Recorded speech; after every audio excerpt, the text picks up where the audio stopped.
Welcome back to another week on the PBA Tour, this time coming at you from Sparks, Nevada for the PBA Mike Aulby Nevada Classic. Mike Aulby is one of the most underrated pros of all time in my opinion. Mike was a silky smooth left-hander who was relevant for 4 decades on the PBA Tour, winning his first title in 1979 and his final title in 2001. He was the first player ever to complete PBA's Super Slam, which is winning all 5 PBA majors. Mike won 8 majors in his career, putting him 5th all time. In one of his best moments, Mike shot the 6th ever televised 300 game.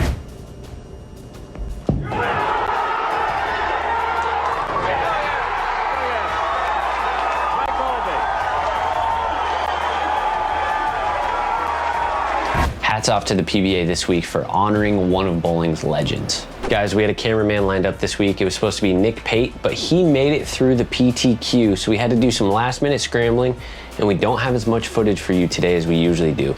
But we're gonna bring you some awesome coverage and some good updates anyways. We're gonna start with 3 rounds of 6 qualifying games for a total of 18 qualifying games. After those 18 games, we're gonna cut to the top 32. Those players are gonna bowl 6 more games, and then we're gonna cut to the top 16. The final 16 players will bowl 6 more games, and we'll cut to the top 5 for the TV stepladder finals. This is a format that EJ Tackett lives for. There's no match play to get in his way. I know this is a really bold prediction, but I predict EJ Tackett's gonna be the #1 seed by the end of the week. The players this week are competing on the 39-foot Mike Aulby oil pattern. Look for big scores early, but look for scores to drop later in the tournament as players battle early friction. Let's do a quick update on the 2025 PBA points list. EJ Tackett has 2 wins, including a major, and is leading in points by a wide margin. Chris Vai is the only player to make match play 5 times this season and sits in 2nd. Graham Faw has a win under his belt and sits in 3rd.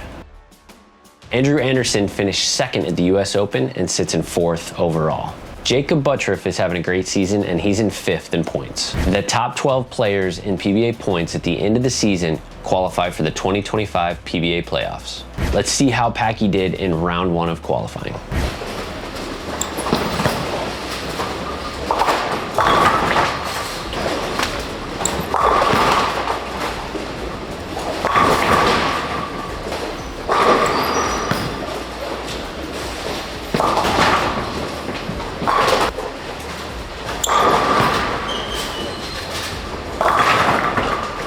We're at the point. Yeah, guys, it went very poorly the first block. That's what's up right now. I think I'm in 3rd from the bottom. It's all up from here. Threw a lot of really good shots that didn't strike and a lot of really good shots that split. And I threw some bad shots trying to make ball reaction happen. And now that we're getting ready for the second block, Kevin is MIA. I mean, he's in the house, but we don't know where. We're all in the car already. How'd it go for you, BJ? 1 position better than you. Are you really 1 above me? I think 2. I'm gonna chase him down. I'm gonna lock in this night block. Look, how'd it go for you? It went pretty well. Missed a couple spares when I shouldn't have. There he is. Dude, where were you? We called you like 6 times. I wanted to grab a couple of these liquid IVs and put on some deodorant. Take the camera. How'd it go? I don't know, guys. We're just here. We're vibing. I'm sick. Liquid IV, sponsor us. Send us all this. This Reno air's got me feeling some type of way. Boog, take it away. How's your spare game? Not good. It's non-existent in Reno. Spare game was not good. We struck a lot, though. I'm like 100 over, and I should be like 160 over. Packy got a front row seat. I got a front row seat to the Boog show. You just never knew what you were going to get. Good shot, bad shot. You just never knew, but you knew it was hitting the pocket. Pack, do we have that ball motion? I'm about to have that ball motion. Yeah, we are. It's comeback time. Bro, we're about to throw good.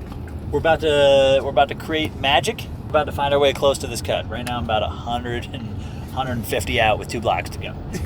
But that means I only need to gain 75 a block. 20-year-old Ethan Fiore led round 1, averaging 252. Ethan had to make it through the pre-tournament qualifier just to even get into the field this week. He won the PTQ and is off to the races in round 1. Michigan native Tom Smallwood sits in 2nd, averaging 243. One of the top pros this year has been Andrew Anderson, and he continued his pace in round 1, sitting in 3rd, averaging 241. Chris Prather had 4 games between 243 and 258 and sits in 4th. EJ Tackett rounds out the top 5, averaging 240. Former shocker Alec Keplinger is another player who made it through the PTQ, and he sits in 6th. Guys, if you're a house hack like me, show it off. get you one of these house hack t-shirts on thehousebowling.com. Promo code PBA25 gets you 10% off through the entire PBA season. Check them out. Francois Lavoie popped off the only 300 in round 1 and sits in 18th.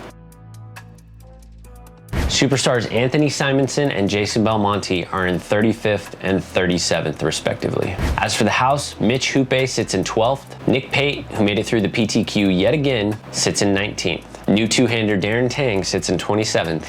Boog Kroll is in 36th. Kevin sits in 55th. Chris Vi had an uncharacteristically bad start and sits in 62nd. BJ Moore is in 69th. And as you saw, Packy really struggled in the first round with ball reaction and sits in 71st. The last person in the cut right now is last year's Masters champion D-Ron Booker, averaging 220. We've got 6 more games to wrap up day 1.